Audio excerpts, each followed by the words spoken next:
नमस्कार दोस्तों, भक्ति सागर चैनल में आपका स्वागत है। दोस्तों, आज हम आपको मार्गशीर्ष माह में पड़ने वाले शनि प्रदोष व्रत के विषय में बताएंगे। इस वीडियो को अंत तक देखिएगा क्योंकि इसमें हम आपको शनि प्रदोष व्रत का महत्व तथा व्रत की तिथि बताएंगे और साथ ही व्रत कथा भी सुनाएंगे। सनातन पंचांग के अनुसार प्रत्येक मास में कोई न कोई व्रत त्योहार अवश्य पड़ता है। दिनों के अनुसार देवताओं की पूजा होती है तो तिथियों के अनुसार भी व्रत उपवास रखे जाते हैं। जिस प्रकार प्रत्येक मास की एकादशी पुण्य फलदायी बताई जाती है, उसी प्रकार हर कृष्ण व शुक्ल पक्ष की त्रयोदशी तिथि भी व्रत उपवास के लिए काफी शुभ होती है। एकादशी में जहाँ भगवान विष्णु की पूजा की जाती है, वही त्रयोदशी तिथि जिसे प्रदोष व्रत भी कहा जाता है में भगवान शंकर की आराधना की जाती है। मान्यता है कि प्रदोष व्रत का पालन करने से सभी प्रकार के दोषों का निवारण हो सकता है। प्रदोष व्रत प्रत्येक मास की त्रयोदशी को रखा जाता है, लेकिन हर त्रयोदशी की पूजा वार के अनुसार की जाती है। प्रत्येक वार की व्रत कथा भी भिन्न है। तो आइए जानते हैं शनिवार के दिन रखे जाने वाले प्रदोष व्रत यानी शनि त्रयोदशी का महत्व। वैसे तो प्रत्येक मास की दोनों त्रयोदशी के व्रत पुण्य फलदायी माने जाते हैं, लेकिन भगवान शिव के भक्त शनि देव के दिन त्रयोदशी का व्रत समस्त दोषों से मुक्ति देने वाला माना जाता है। संतान प्राप्ति की कामना के लिए शनि त्रयोदशी का व्रत विशेष रूप से सौभाग्यशाली माना जाता है। इस वर्ष दिसंबर माह में शनि प्रदोष व्रत 12 दिसंबर को रहेगा। आइए अब जानते हैं शनि प्रदोष की व्रत व पूजा विधि। प्रदोष व्रत खास होता है, इसलिए इसकी पूजा विशेष प्रकार से की जाती है। सबसे पहले जल्दी सुबह उठकर नहाकर साफ कपड़े पहन लें और भगवान शिव को जल चढ़ाकर प्रार्थना करें। पूरे दिन निराहार रहते हुए प्रदोष काल में भगवान शंकर को चावल, फूल, धूप, दीप, फल, समी, पान, सुपारी, बेलपत्र, कनेर और धतूरा चढ़ाएं। शनि प्रदोष व्रत के दिन व्रत दिन भर निराहार रहें और शाम को पूजा करें। इस दिन भक्तों को शनि देव को पीपल के पेड़ पर जल चढ़ाना चाहिए। इस दिन शनि चालीसा का भी पाठ कर सकते हैं।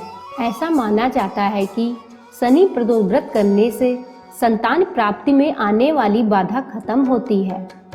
शनि प्रदोष के दिन शनि तथा भगवान शिव की एक साथ पूजा करने से शुभ फल मिलता है। शनि प्रदोष तथा पुष्य नक्षत्र के योग में शनि देवता की पूजा करने के बाद ब्राह्मणों को तेल का दान करने से शनि दोष खत्म हो जाते हैं। आइए अब आपको सुनाते हैं शनि प्रदोष की व्रत कथा। बहुत समय पहले की बात है, एक नगर में एक बहुत ही समृद्धशाली सेठ रहता था। उसके घर में धन दौलत की कोई कमी नहीं थी। कारोबार से लेकर व्यवहार में सेठ का आचरण सच्चा था। वह बहुत ही दयालु प्रवृत्ति का था। धर्म कर्म के कार्यों में बढ़ चढ़कर भाग लेता। इतनी ही धर्मात्मा पत्नी भी सेठ को मिली थी, जो हर कदम पर पुण्य कार्यों में सेठ जी का साथ देती थी। लेकिन कहते हैं, भगवान अपने भक्तों की परीक्षा लेते हैं। उनके घर में एक ऐसा दुख था जिसका निदान दाम्पत्य जीवन के कई बसंत बीतने के बाद भी नहीं हो रहा था।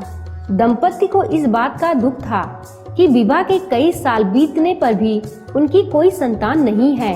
इसी दुख से पीड़ित दंपति ने तीर्थ यात्रा पर जाने का निर्णय लिया। दोनों गांव की सीमा से बाहर निकले ही थे कि मार्ग में बहुत बड़े प्राचीन बरगद के नीचे एक साधु को समाधि में लीन हुआ देखते हैं। अब दोनों के मन में साधु का आशीर्वाद पाने की कामना जाग उठी और साधु के सामने हाथ जोड़कर बैठ गए। अब धीरे धीरे समय ढलता गया। पूरा दिन और पूरी रात सर पर से गुजर गई, पर दोनों यथावत हाथ जोड़कर बैठे रहे। प्रातः काल जब साधु समाधि से उठे और आंखें खोली तो दंपति को देखकर मंद मंद मुस्कुराने लगे और बोले, तुम्हारी पीड़ा को मैंने जान लिया है। साधु ने कहा कि 1 वर्ष तक शनिवार के दिन आने वाली त्रयोदशी का उपवास रखो, तुम्हारी इच्छा पूरी होगी।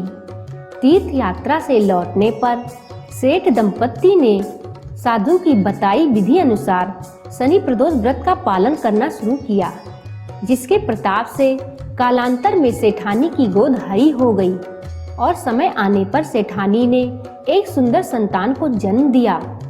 तो दोस्तों, यह थी जानकारी और व्रत कथा मार्गशीर्ष माह के शनि प्रदोष व्रत की। उम्मीद है आपको हमारी यह जानकारी अच्छी लगी होगी। इस वीडियो को लाइक करिए, अपने परिवार व मित्रों के साथ शेयर करिए ताकि वह भी इस जानकारी का लाभ उठा सके और चैनल को सब्सक्राइब करना ना भूले। धन्यवाद। नमस्कार।